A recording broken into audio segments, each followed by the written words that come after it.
नमस्कार विद्यार्थी मित्रांनो, स्वागत आहे तुमचे सुनीता सावले या आपल्या यूट्यूब चॅनलवर. तर आजच्या व्हिडिओमध्ये आपण मराठी अध्यापनशास्त्राचे काही प्रश्न पाहणार आहोत. मित्रांनो, या प्रश्नांचा तुम्ही चांगला सराव करा जेणेकरून येणाऱ्या CTET परीक्षेमध्ये या प्रश्नांचा तुम्हाला उपयोग होईल. प्रश्न क्रमांक 1. तुमच्या वर्गातील एक विद्यार्थी शारीरिक दृष्टीने दिव्यांग आहे. वर्गातील इतर विद्यार्थी त्याच्यासोबत बोलणे, राहणे पसंत करीत नाहीत. अशा वेळी तुम्ही काय कराल? तर मित्रांनो, आपल्याला या प्रश्नामध्ये तुमच्या वर्गात एक विद्यार्थी आहे जो की शारीरिक दृष्टीने दिव्यांग आहे आणि वर्गातील इतर विद्यार्थी त्याच्यासोबत राहणे, बोलणे पसंत करत नाहीत. अशा वेळी तुम्ही शिक्षक म्हणून तुमची भूमिका काय असेल, हे आपल्याला या प्रश्नामध्ये विचारण्यात आले आहे. खाली ऑप्शन दिलेले आहेत. आपण ऑप्शन बघू. ऑप्शन अ, संबंधित दिव्यांग विद्यार्थ्याला विशेष शाळेमध्ये प्रवेश घेण्यास सांगाल. ऑप्शन ब, विद्यार्थ्यांच्या सोबत मिळून दिव्यांग विद्यार्थ्याची खिल्ली उडवाल.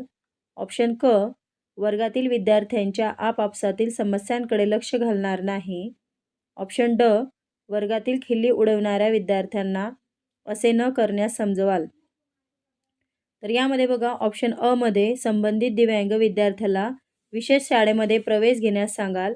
तर हे दिव्यांग विद्यार्थ्याला विशेष शाळेमध्ये प्रवेश घ्यावा असे थेट सांगणे ही शिक्षकाची योग्य भूमिका नसते. शिक्षकाची भूमिका अधिक संवेदनशील, मार्गदर्शक आणि समर्थन देणारी असते. म्हणून हे ऑप्शन चुकीचे आहे. विद्यार्थ्यांच्या सोबत मिळून दिव्यांग विद्यार्थ्यांची खिल्ली उडवाल. तर दिव्यांग विद्यार्थ्यांची खिल्ली उडवणे हे शिक्षकाचे अत्यंत चुकीचे आणि गैरजबाबदार असे अनैतिक वर्तन आहे. शिक्षकाची खरी भूमिका ही संरक्षण, संवेदना आणि समानता निर्माण करणारी असते. म्हणून हे ऑप्शनसुद्धा चुकीचे आहे. वर्गातील विद्यार्थ्यांच्या आपापसातील समस्यांकडे लक्ष घालणार नाही. तर शिक्षकाची भूमिका ही विद्यार्थ्यांच्या समस्या ओळखणे आणि त्यावर योग्य मार्गदर्शन करणे, सकारात्मक वातावरण निर्माण करण्याची असते. म्हणून हे ऑप्शनसुद्धा चुकीचे आहे. ऑप्शन ड, वर्गातील खिल्ली उडविणाऱ्या विद्यार्थ्यांना असे न करण्यास समजवाल. तर वर्गातील खिल्ली उडविणाऱ्या विद्यार्थ्यांना थांबवून त्यांना योग्य मार्गदर्शन करणे ही शिक्षकांची अत्यंत महत्त्वाची आणि सकारात्मक भूमिका असते. म्हणून या प्रश्नाचं उत्तर आहे ऑप्शन क्रमांक ड, वर्गातील खिल्ली उडविणाऱ्या विद्यार्थ्यांना असे न करण्यास शिक्षक म्हणून तुम्ही समजवू शकतात. प्रश्न क्रमांक 2. जर तुम्हाला काही वाईट सवय असतील आणि त्याचे अनुकरण विद्यार्थ्याने करू नये असे तुम्हाला वाटत असेल तर तुम्ही काय कराल? तर या प्रश्नामध्ये आपल्याला तुम्ही एक शिक्षक आहात आणि तुम्हाला काही वाईट सवय असतील आणि त्याचे अनुकरण विद्यार्थ्याने करू नये असे तुम्हाला वाटत असेल तर शिक्षक म्हणून तुम्ही काय कराल, हे आपल्याला या प्रश्नामध्ये विचारण्यात आलेले आहे. खाली ऑप्शन दिलेले आहेत. आपण ऑप्शन बघू. ऑप्शन अ, वाईट सवयी सोडून द्याल. ऑप्शन ब, विद्यार्थ्यांसमोर वाईट सवयींचा अवलंब करणार नाही. ऑप्शन क, तुमचे स्वतःचे वर्तन व विद्यार्थी वर्तन यांची तुलना करणार नाही. ऑप्शन ड, आपली आवड म्हणून आपली सवय सोडणार नाही. तर तुम्ही या प्रश्नाचं उत्तर देण्याचा प्रयत्न करा. तर यामध्ये बघा, ऑप्शन ब, विद्यार्थ्यांसमोर वाईट सवयींचा अवलंब करणार नाही. तर याचा अर्थ असा आहे की शिक्षकाने विद्यार्थ्यांसमोर कोणत्याही प्रकारची चुकीची, अयोग्य किंवा नकारात्मक सवय दाखवू नये, कारण विद्यार्थी शिक्षकांचे हे अनुकरण करत असतात. तसेच तुमचे स्वतःचे वर्तन व विद्यार्थी वर्तन यांची तुलना करणार नाही. याचा अर्थ असा होतो की शिक्षकाने स्वतःच्या वर्तनाची तुलना विद्यार्थ्यांच्या वर्तनाशी करू नये, कारण शिक्षक आणि विद्यार्थी यांच्या जबाबदाऱ्या, वय, परिपक्वता आणि परिस्थिती पूर्णपणे वेगळी असते. म्हणून हे ऑप्शनसुद्धा चुकीचे आहे. ऑप्शन ड, आपली आवड म्हणून आपली सवय सोडणार नाही. तर हे चुकीचे वर्तन मानले जाते. शिक्षकाने स्वतःच्या आवडीच्या नावाखाली चुकीच्या किंवा वाईट सवयी विद्यार्थ्यांसमोर दाखवू नये, कारण विद्यार्थी हे त्याचे अनुकरण करत असतात. म्हणून हे ऑप्शनसुद्धा चुकीचे आहे. ऑप्शन अ, वाईट सवयी सोडून द्याल. तर या प्रश्नाचं योग्य उत्तर आहे ऑप्शन क्रमांक अ, वाईट सवयी सोडून द्याल. तर तुम्ही वाईट सवय सोडून दिली तर विद्यार्थी तुमचे अनुकरण करू शकत नाहीत. म्हणून या प्रश्नाचं योग्य उत्तर आहे ऑप्शन क्रमांक अ, वाईट सवय सोडून द्याल. प्रश्न क्रमांक 3. तुमच्या शाळेभोवती झोपडपट्टीचा परिसर आहे व त्या वातावरणामुळे तुम्हाला तुमचे विद्यार्थी सुरक्षित करावायचे आहेत, तर तुम्ही काय कराल?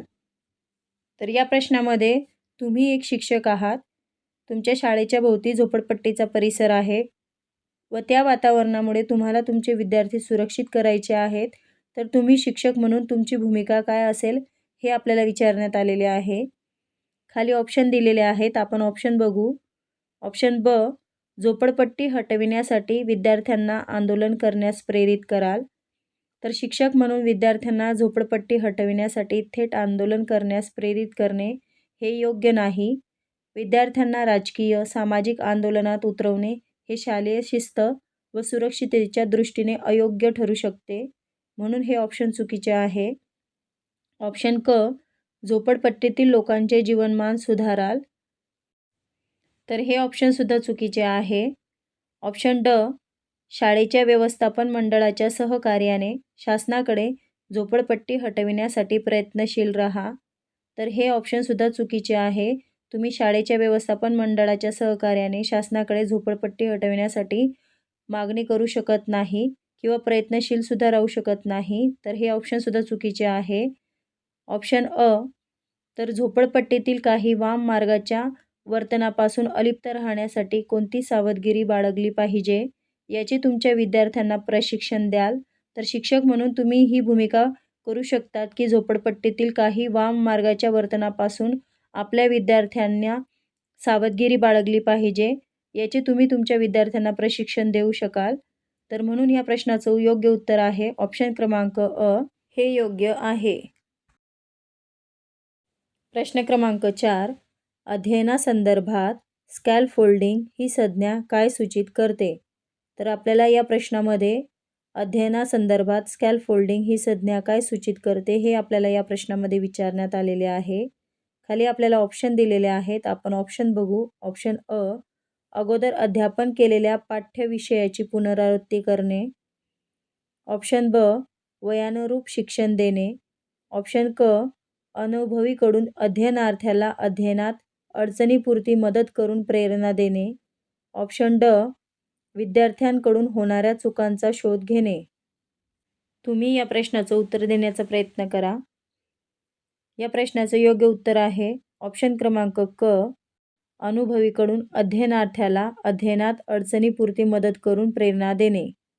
तर हे ऑप्शन योग्य आहे. प्रश्न क्रमांक 5, खालीलपैकी विकासाचा कोणता सिद्धांत आहे? तर मित्रांनो, आपल्याला या प्रश्नामध्ये विकासाचा सिद्धांत कोणता आहे हे विचारण्यात आलेले आहे. खाली आपल्याला ऑप्शन दिलेले आहेत. ऑप्शन अ, सर्व व्यक्तींचा विकासाचा वेग समान नसतो.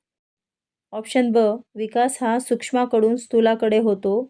ऑप्शन क, विकासाची शारीरिक, मानसिक, भावनिक ही अंगे परस्परांवर अवलंबून नसतात. ऑप्शन ड, विकासाचे ठराविक असे टप्पे नसतात. तुम्ही या प्रश्नाचं उत्तर देण्याचा प्रयत्न करा. या प्रश्नाचं योग्य उत्तर आहे ऑप्शन क्रमांक अ, सर्व व्यक्तींचा विकासाचा वेग समान नसतो. प्रश्न क्रमांक 6, वर्गात नवीन पाठ्यघटक शिकविण्यासाठी तुम्ही काय कराल? तर या प्रश्नामध्ये आपल्याला तुम्ही एक शिक्षक आहात, वर्गात नवीन पाठ्यघटक शिकविण्यासाठी तुम्ही काय कराल हे आपल्याला विचारण्यात आलेले आहे. खाली आपल्याला ऑप्शन दिले आहेत, आपण ऑप्शन बघू.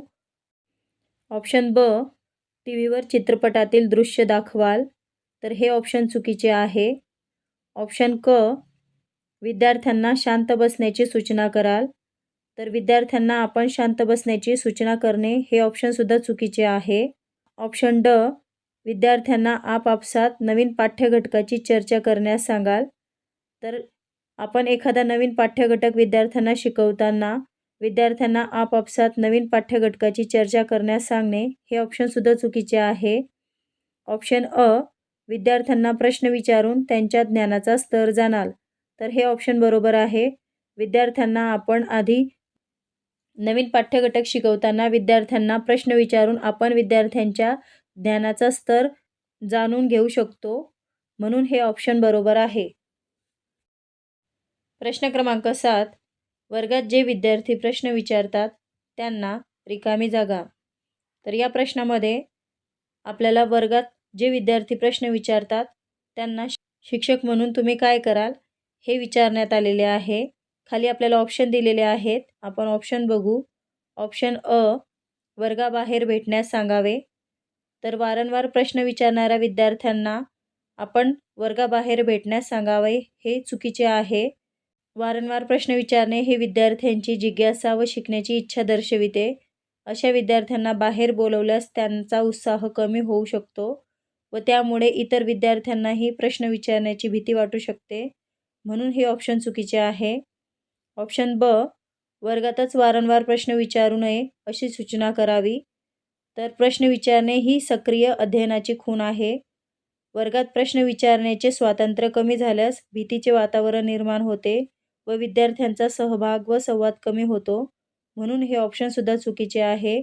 वर्गात वारंवार प्रश्न विचारू नये अशी सूचना आपण विद्यार्थ्यांना करू शकत नाही. ऑप्शन ड, ग्रंथालयात जाऊन प्रश्नांची उत्तरे शोधण्यास सांगावे. तर विद्यार्थ्यांना आपण ग्रंथालयात जाऊन प्रश्नांची उत्तरे शोधण्यास सांगणे हे चुकीचे आहे. शिक्षक म्हणून आपण विद्यार्थ्यांच्या प्रत्येक प्रश्नांची उत्तरे दिली पाहिजे. म्हणून हे ऑप्शनसुद्धा चुकीचे आहे. ऑप्शन क, प्रश्नांचे योग्य उत्तराद्वारे समाधान करून आणखी प्रश्न विचारण्यास प्रोत्साहित करावे. तर हे या प्रश्नाचं योग्य उत्तर आहे. प्रश्न क्रमांक 8, पियाजेच्या मते अध्यापनात शिक्षकांनी खालीलपैकी कोणती बाब लक्षात ठेवावी. खाली आपल्याला ऑप्शन दिलेले आहेत. आपण ऑप्शन बघू. ऑप्शन अ, विद्यार्थ्यांना प्रेरणा देणे. ऑप्शन ब, अध्ययन सरावाला महत्त्व देणे. ऑप्शन क, प्रत्येक मुलाची विचार प्रक्रिया भिन्न असते. ऑप्शन ड, अध्ययन मुद्द्यांचे स्पष्टीकरण करणे. तर तुम्ही या प्रश्नाचं उत्तर देण्याचा प्रयत्न करा.